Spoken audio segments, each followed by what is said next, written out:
Kwa majina naitwa Bishop Wilbard Lango, Bishop wa Jimbo Katoliki la Malindi. Tunazungumza kuhusu mwito wa kanisa wa kutuomba tujishughulishe na masuala ya mazingira. Lazima tutunze ardhi hii kama nyumbani mwetu sote. Tangu wakati huo Wakristu tumeulizwa kutafakari ni mambo gani ya kibinadamu au ya viwanda au ya biashara inayochafua mazingira kiasi cha kwamba joto linaongezeka duniani, mvua inapungua, mito inapungua, vyakula ndani ya ardhi zetu. Zamani ukilima shamba eka moja unaweza kuvuna magunia mengi, lakini kwa sababu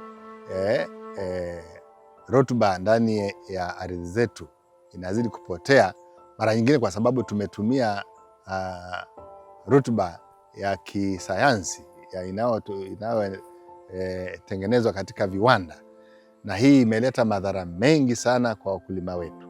Lakini pamoja na hayo, tuna pia jamii ambazo zinapigana hapa Kilifi, Tana River na Lamu. Wananchi wengi hapa Kilifi hawana stakabadhi za mashamba, na kwa hivyo pamoja na ndugu zao wafugaji wote tunaweza kusema ni raia wa Kenya wasio na hati za kumiliki ardhi. Kimombo tunawaita landless communities. Na mara nyingine hawa wawili wanapigana wakifikiria wenzao ndio adui, lakini wanasahau kwamba kinacholeta uhaba wa maji au mvua ni tabia nchi. Kinacholeta kuongezeka kwa joto duniani tabia nchi. Kinacholeta kupunguza rutuba ya ardhi ya kuzalisha chakula ni tabia nchi.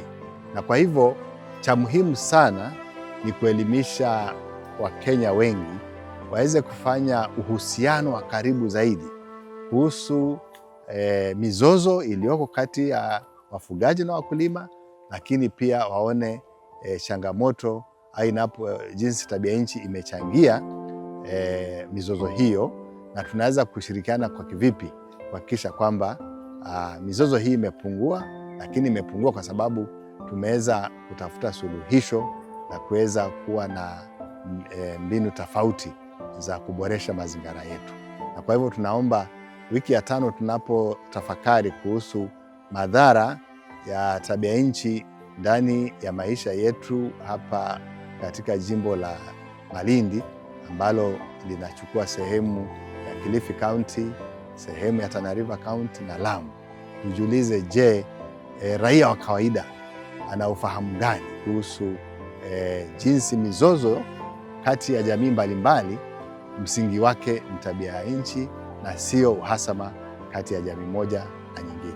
Na tujiulize, je, ni mafundisho gani ya Kikristo yanaweza kusaidia wale viongozi walio na mamlaka ya kutafuta usalama kwa jamii, na jamii yenyewe tunaweza kuwafundisha kwa njia gani, labda kwa njia ya redio, ili waweze kuelewa kuna uhusiano gani wa karibu.